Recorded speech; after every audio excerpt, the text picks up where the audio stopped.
estamos vivendo uma crise da moradia hoje, não apenas nos países menos desenvolvidos. Houve, ao longo principalmente dos últimos 20 anos, uma verdadeira desmontagem da política de moradia como política social, e aqueles que não têm o dinheiro para comprar simplesmente acabam vivendo situações muito mais precárias.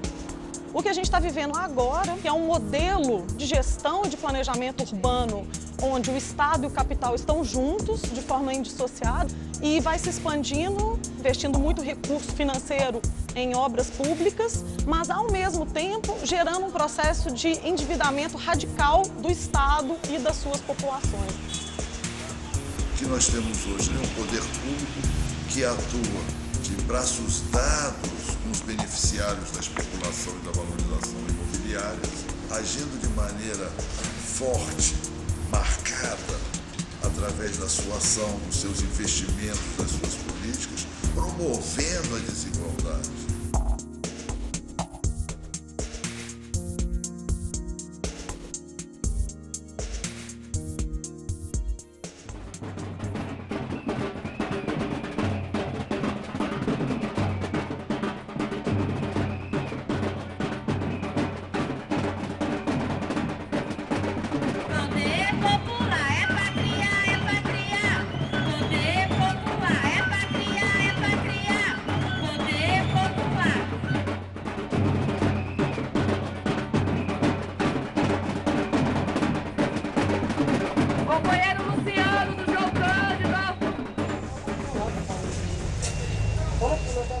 O Brasil, a partir de 2006, passou a receber uma grande inversão do desenvolvimento imobiliário.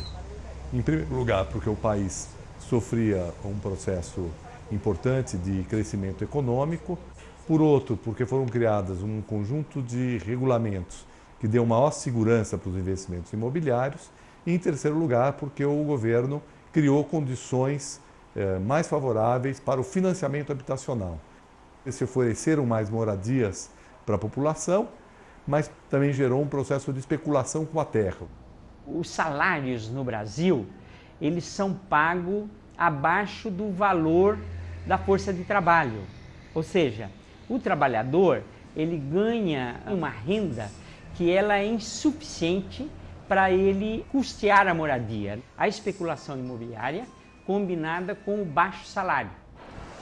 Historicamente, o processo de urbanização no Brasil se deu, assim como em vários outros países latino-americanos, através da autoprodução da casa e da cidade pelos próprios trabalhadores, pelos próprios pobres na cidade, na medida em que jamais as cidades ofertaram para essas pessoas um lugar adequado, urbanizado e com serviços para elas se estabelecerem. O resultado disso foi a formação de loteamentos irregulares, de favelas, de ocupações que ao longo de décadas têm lutado para melhorar suas condições nas nossas cidades.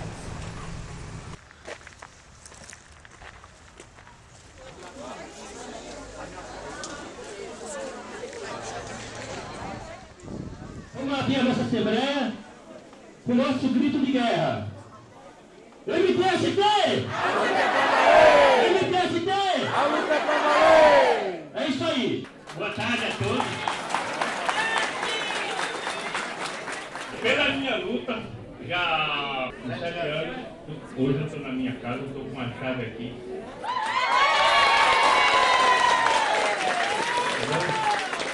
Eu estou muito feliz. Não é porque eu ganhei a casa a semana passada que eu vou largar o movimento MTST. Jamais. Tá aí, parabéns. O MTST é um movimento que surgiu há 16 anos, que faz a luta pela moradia no Brasil todo e tem como objetivo principal a construção de uma reforma urbana que garanta uma vida digna para os trabalhadores urbanos, com moradia de qualidade, com serviços públicos e lutar por uma cidade onde caibam todos. Nós estamos ensinando para nossos filhos a lutar pelo aquilo que eles querem, para ter oportunidade na vida de ter uma casa, uma moradia, com dignidade. eu aprendi a valorizar a vida um pouco, a valorizar tudo que a gente tem. Que o pouco que a gente tem é suficiente, mas que a gente precisa da moradia. Nós precisamos dela. Nossa melhor forma de denunciar a especulação imobiliária é ocupar os terrenos que estão sendo usados pela especulação para dar uma função social para eles. O acampamento Nova Palestina hoje é a maior ocupação urbana do Brasil. São 8.000 famílias que estavam vivendo de aluguel, sem poder mais pagar, vivendo de favor em casa de parentes, em áreas de risco, barracos precários. Resolveram dar um basta e ocupar um terreno que estava ocioso há mais de 50 anos, esperando um processo de mudança de legislação para se valorizar por especulação. Vai pintando, numerando os barracos de G, cada G, e vai organizando. Aqui é uma cozinha. Vamos mostrar? Vamos. Posso entrar? Pode, fique à vontade aí. Bom dia. E a gente ocupa, depois vai fazendo as cozinhas o G, vai ter o G21, tem 200, 300, né? O G 500 é 500 pessoas em cada G. Cada G. Eles, por votação, escolhe A coordenação. A gente se reúne e toma a decisão ali, o que vai acontecer e o que não vai acontecer. Boa noite para todos. Companheiros, aqui nós estamos encaminhados já. O proprietário já veio aqui, né, já assinou, né, nós já estamos dando passo, mas se parar no meio, vai perder. O interessante é a doação do povo, o amor, a caridade. Isso que me comoveu aqui dentro. Cada um traz 1 quilo de arroz, 1 quilo de feijão, um açúcar, um óleo, um café. Colhemos também cozinheiras, né? Pessoas que estão dispostas também a ajudar, a cooperar. Durante a semana, a companheira Simone fica na parte da manhã e os extras dos coordenadores vêm à tarde. Já teve experiência antes assim com a senhora? Pra muita gente assim não. Como está indo? Tá indo bem, graças a Deus, tá fluindo. Porque né, lidar com o público não é fácil, né? E a gente vai e tem experiências. Você cozinha bem? Ninguém nunca reclamou.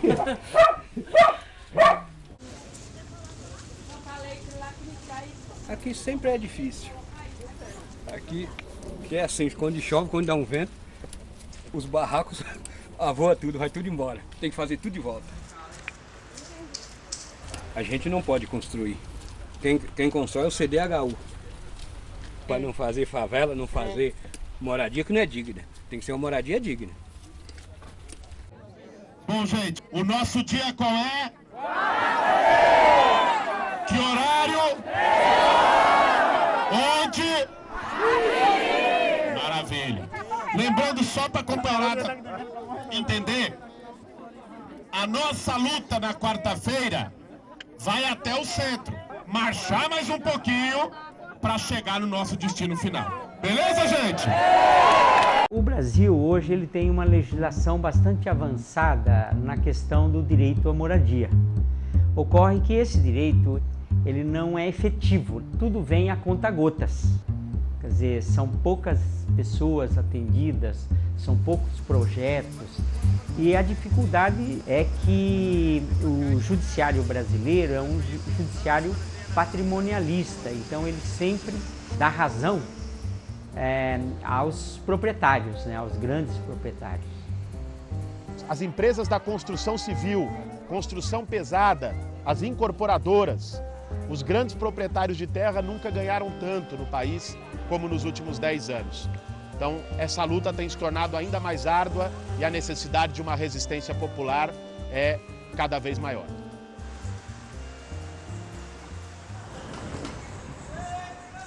Era um hotel muito importante, onde vinha gente de todo lugar se hospedar, a gente ocupamos.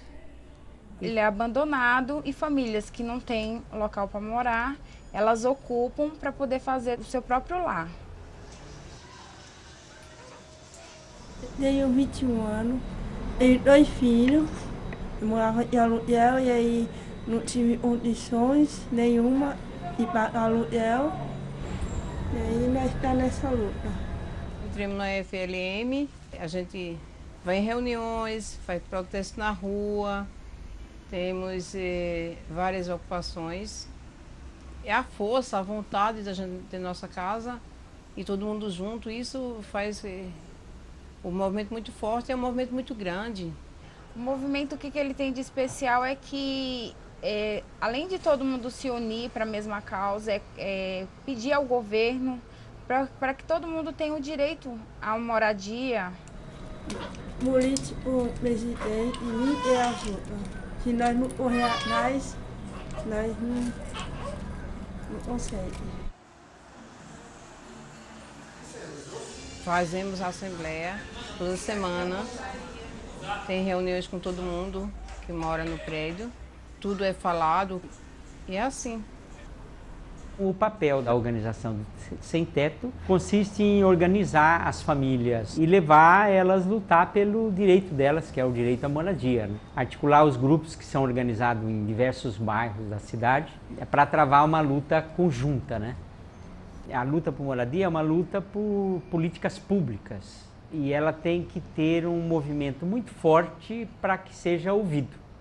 E a gente tenta, na construção desse projeto, que ele seja também uma forma diferente de organizar a convivência entre as pessoas. Hoje é uma pessoa e outras não, mas quando a gente aí nós começamos a se conhecer. Como fosse uma família numa casa só.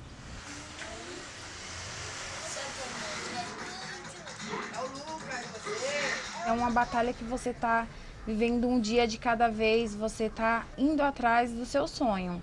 O ruim é isso, é que você sabe que não é seu e que pode acontecer de haver um despejo, mas não é seu. Eu acho que eu estou no lugar certo, que a gente vamos conseguir. E a vida morre.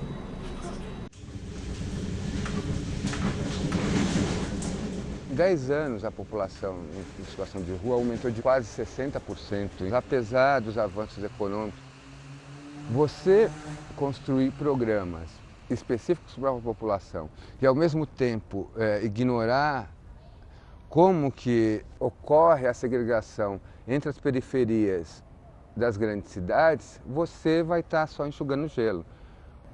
Integração da periferia com o centro talvez seja um caminho a se pensar. O que é conviver na periferia? O que são essas famílias que não têm acesso à saúde, à educação, cultura? Podem vir a ser potenciais pessoas em situação de rua.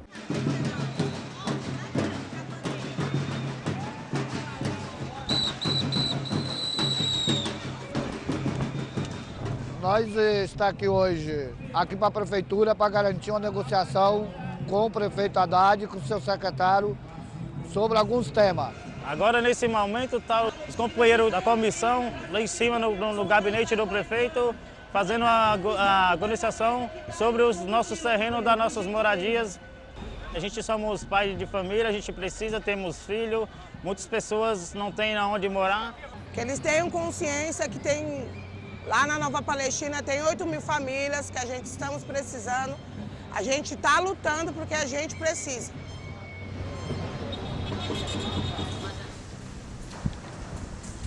Depois de muito tempo, o governo brasileiro implementou o programa Minha Casa Minha Vida, que é uma forma de viabilizar habitações para as camadas mais baixas da população. Ele é um subsídio na frente, onde tem uma faixa de renda, onde o valor que é pago é insignificante, e nos outros os níveis um pouco mais acima, com taxas de juros bastante subsidiadas, que viabilizam esse tomador ter acesso ao crédito. O objetivo principal do programa Mi Casa Mi Vida da presidente Dilma é reduzir o déficit habitacional brasileiro, que era de 7 milhões de viviendas. Quase 30 milhões de pessoas não tinham possibilidade de ter uma moradia, uma vivenda decente.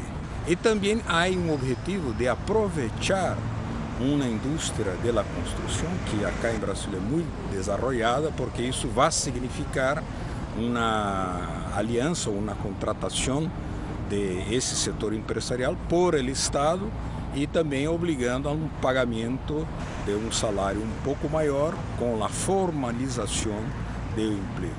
Já chegaríamos a alcançar, neste momento, 3 milhões de viviendas construídas. O programa Minha Casa Minha Vida é a expressão talvez maior dessa doação de recursos públicos para o capital da construção civil. As construtoras recebem o recurso e o recurso é o mesmo, independentemente da localização dos empreendimentos que elas fazem. Então isso é um estímulo para que as construtoras usem os piores terrenos para fazer habitação popular, que é o que tem ocorrido. Ao mesmo tempo que você está construindo moradias, você tem o valor do aluguel aumentando, mais gente sendo despejada, né? Então você está construindo para uns e outros estão se tornando sem teto por essa política da especulação. O que mais nos assusta é que o discurso desse governo de esquerda é que todos precisam e podem ter a casa própria, um projeto de característica social, mas que nada mais é do que um processo de endividamento também das classes pobres. Então, a gente está assistindo aí nas nossas grandes metrópoles uma máquina de produção de mais-valia que passa pela habitação como uma forma de endividamento eterno de todo cidadão. E aí, como dizem alguns autores, como o Lazarato, né, a gente está assistindo uma mudança do Homo sapiens para o Homo endividados.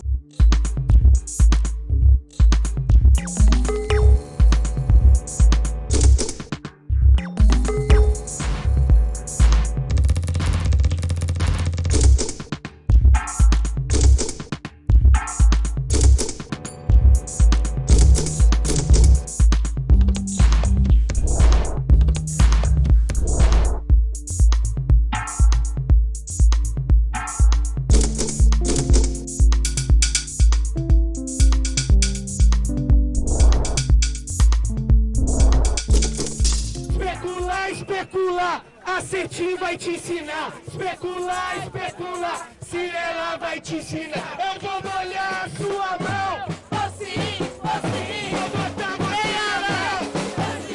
Você vai morar numa gaiola. Você vai morar numa gaiola. Vou molhar a sua mão. Te botar lá de patrão. Vou bancar sua eleição, então.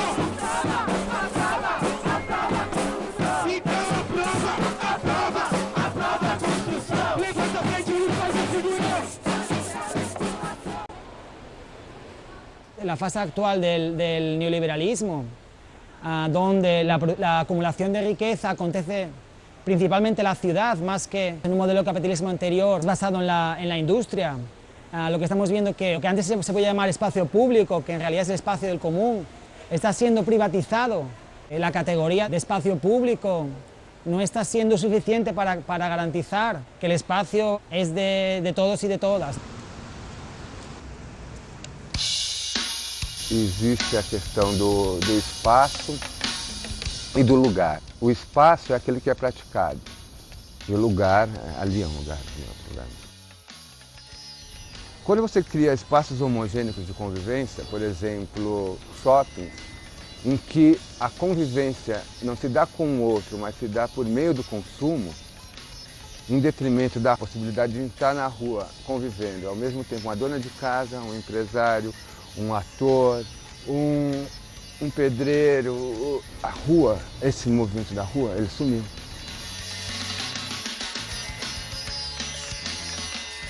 Eu descobri muitas coisas com essa pegada de andar pela cidade, com essa caixa de música, entre outras coisas, que as pessoas em São Paulo, elas estão muito acostumadas a andarem de um local para outro, mas muito pouco permanecerem. Eu acho que o espaço público é onde verdadeiramente a cidade acontece. É onde as pessoas convivem realmente, onde os conflitos acontecem e as pessoas são convidadas a resolverem esses conflitos através do diálogo, através do olhar, através da expressão. Para vocês saberem, não é uma ocupação chapa-branca, a polícia possivelmente vai estar aí. Todo mundo aqui já participou de manifestação, já teve muita gente aqui tem experiência de enfrentamento com polícia e tal, e sabe como que é esse lance, né? E quando tá tudo combinado, os caras conseguem fuder, né? Eu acho que a pauta tem que estar muito clara, porque a gente está indo lá. Quer dizer, tem muitos coletivos, né, que não tem lugar para aportar o seu trabalho, ou para fazer suas reuniões e tal. E a cidade tem esses lugares. Só que não é, por exemplo, uma ocupação de moradia, então a característica é muito diferente. Então nós não estamos pedindo uma casa para morar. Amanhã vai ter um ensaio do bloco de carnaval do parque que a gente está criando esse ano. E a gente tinha marcado às 7 da tarde na Praça Roosevelt. Mas agora, tendo em vista que tem a ocupação amanhã, era legal saber que horas vai ser a ocupação para marcar um ensaio aqui na frente. E aí já tem uma bateria, um monte de gente dançando, Tem que ser rápido, tem que chegar ao bloco de carnaval e não vacilar, pegar e entrar, entendeu? Então veio, entrou, acabou. Se trata de uma construção política, que a política somos nós.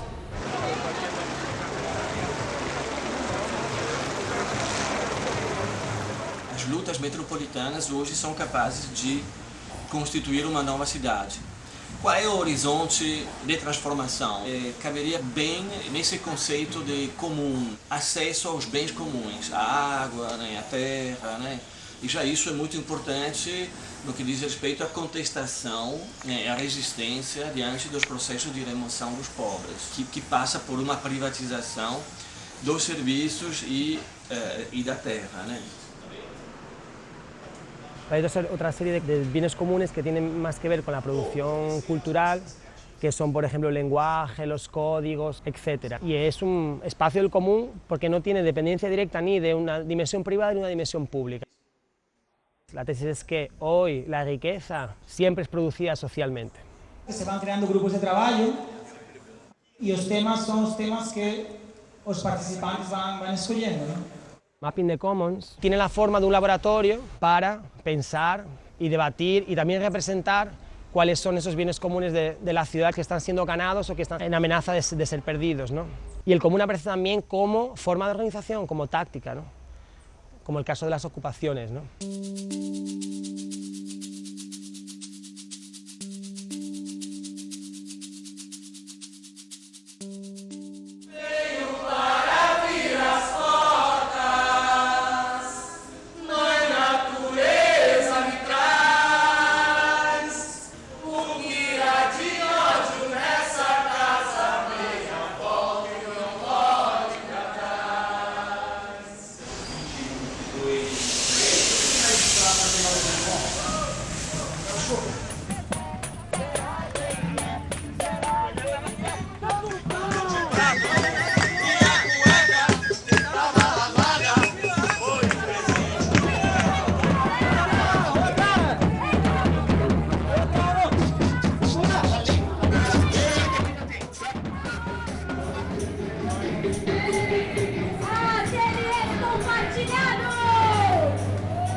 Então, o movimento de ocupação, não só espaços públicos, mas espaços privados, ociosos, ele pretende colocar em discussão, colocar em debate a questão da função social dessas propriedades. O movimento é uma união de coletivos de diversas linguagens, de teatro, artes plásticas, cinema, dança, música, circo, que querem desenvolver seus trabalhos e dialogar com a população. Mas a ocupação desses espaços pelo movimento de moradia, ocupação mesmo dos espaços da cidade, das praças, dos espaços públicos pela população, ele representa um salto, uma nova compreensão da utilização das cidades. Eu penso que ela tem em si, no seu bojo, sim, um pensamento anticapitalista e que tenha uma nova significação da relação entre o cidadão e a propriedade.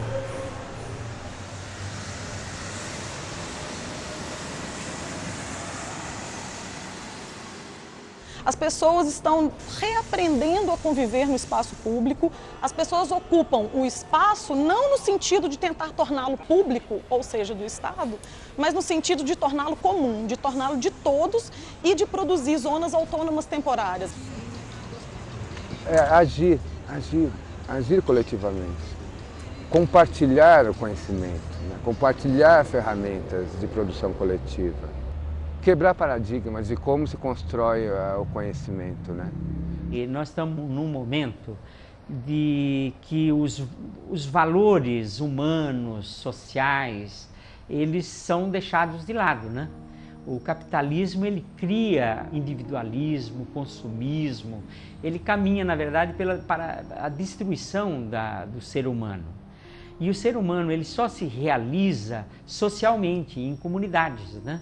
O paradigma de cidade que nós temos que lutar é um paradigma de cidade includente, equilibrada do ponto de vista ambiental e social e democrática, no sentido de que os seus cidadãos têm uma voz absolutamente ativa na definição do seu destino. É possível contrapor-se às lógicas da especulação, contrapondo-se ao processo de apropriação privada dos benefícios públicos, investindo na habitação popular, investindo no que a gente pode chamar, e se chama em algum lugar, de cidade mista. Ao invés da cidade que se separa, se segrega, se constrói citadelas e guetos dos povos do Rio, a cidade que se integra. E se, por um lado, nós não temos que abrir mão dessa determinação de pensar essa diferença, né, essa alternativa, um outro mundo possível, ao mesmo tempo, eu acho que a gente não sabe o que vai ser uma cidade diferente.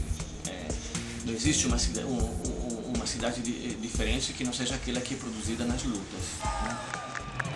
Aqui tem um bando de louco!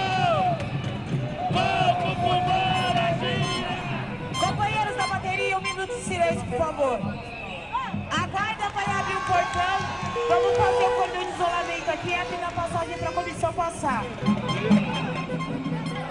Companheiros e companheiras, nós estivemos agora em reunião lá em cima, tratamos de todas as pautas que nós viemos discutir aqui hoje.